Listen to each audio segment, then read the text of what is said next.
Vivemos em uma época em que a mente raramente encontra silêncio. Notícias, crises, opiniões e conflitos nos cercam como um ruído constante. A sensação é de que o mundo está cada vez mais fora de controle, e quanto mais tentamos acompanhar tudo, mais perdemos o controle de nós mesmos. A paz interior parece um privilégio distante, um luxo em meio ao caos. Mas e se essa paz não dependesse do que acontece lá fora? E se ela nascesse, silenciosamente, do modo como escolhemos pensar? Os antigos filósofos estoicos acreditavam que o verdadeiro domínio da vida começa na mente. Para eles, a origem da tranquilidade não estava nas circunstâncias, mas na forma como interpretamos e reagimos a elas. Marco Aurélio, imperador de Roma e talvez o exemplo mais famoso de sabedoria em meio à turbulência, escreveu certa vez: "A felicidade da sua vida depende da qualidade dos seus pensamentos." Imagine o peso dessas palavras ditas por alguém que governava um império em guerra, lidando diariamente com traições, doenças e incertezas. E ainda assim, ele buscava a serenidade dentro, não fora. Mas o que significa, na prática, encontrar paz em meio ao caos? Significa entender uma distinção fundamental.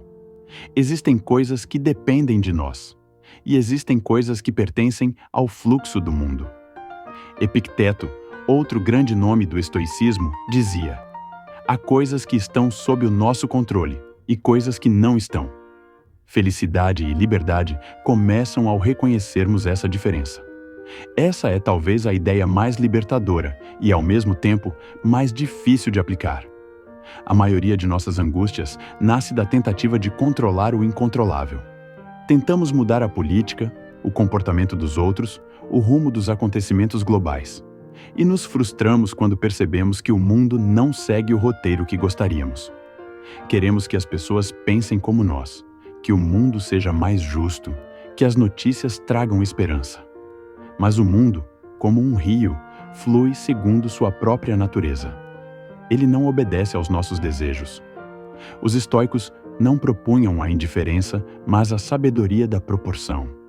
Eles nos lembram que nossa responsabilidade é agir de forma justa, pensar com clareza e preservar a retidão interior, independentemente do que aconteça fora de nós. O foco não está em mudar o mundo inteiro, está em mudar o modo como reagimos ao mundo. Pense por um momento em quantas vezes você se deixou abater por algo que, no fundo, não poderia controlar. Uma decisão política, uma manchete, um comentário online, o comportamento de alguém próximo. Cada um desses momentos é um lembrete de que, muitas vezes, estamos entregando o nosso poder àquilo que não depende de nós. A mente humana tem uma tendência quase natural de buscar controle. É uma herança evolutiva. Controlar significava sobreviver.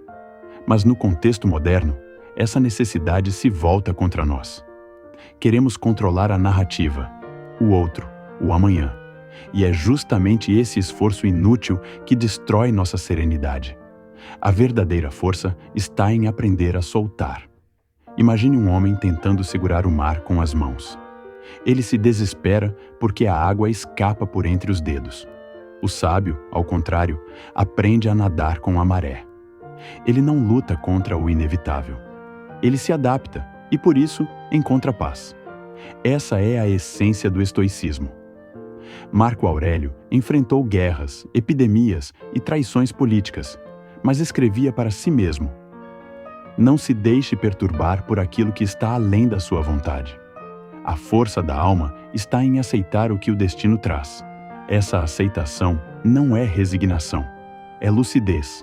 É o reconhecimento de que resistir ao inevitável não muda o curso da vida, apenas nos desgasta. Nos dias atuais, somos bombardeados por informações a cada segundo. O noticiário, as redes sociais e as discussões políticas despertam em nós um senso de urgência constante. Sentimos que precisamos opinar, reagir, responder. O resultado é um estado crônico de ansiedade, como se o mundo exigisse de nós uma posição a cada instante. Mas a sabedoria estoica propõe o contrário. Antes de reagir, observe. Antes de responder, entenda. Antes de se perturbar, pergunte: isso está sob meu controle? Quando não está, o caminho é o desapego consciente. Não de indiferença, mas de foco. Cada energia gasta com o que está fora do nosso alcance é uma fração de serenidade desperdiçada. Quando redirecionamos essa energia para o que depende de nós, nossas escolhas, nossos pensamentos, nossas atitudes, reencontramos o centro. O mundo pode continuar caótico, as manchetes podem continuar sombrias, mas dentro de nós pode existir um espaço de calma, e esse espaço começa com uma escolha mental. O estoicismo nos convida a essa prática diária. Cultivar a mente como se fosse um jardim. Você não pode impedir o vento, mas pode aprender a podar os galhos que se quebram. E aqui surge uma reflexão prática. O que de fato depende de nós? Depende de nós a forma como reagimos às notícias. Depende de nós o modo como tratamos os outros.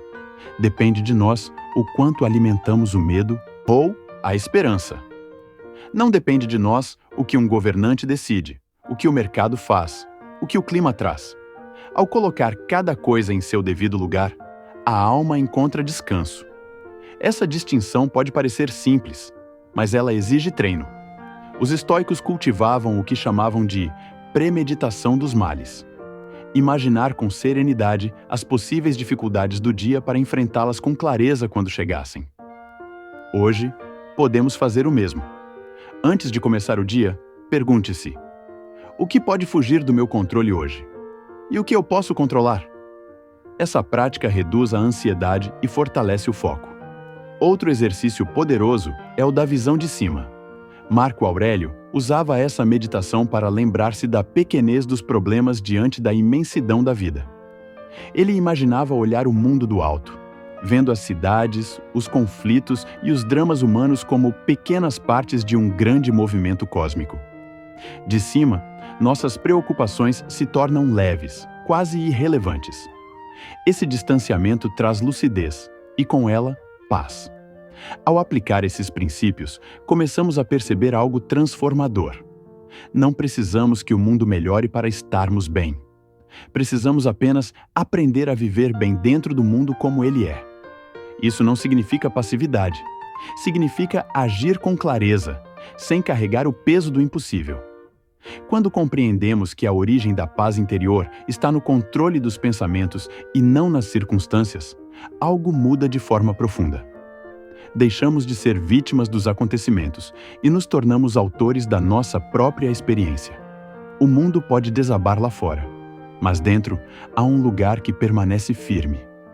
Essa é a promessa do estoicismo, uma liberdade que nenhum governo, notícia ou crise pode tirar. A liberdade de escolher como pensar, de escolher como sentir, de escolher como agir. Essa é a arte de viver em paz.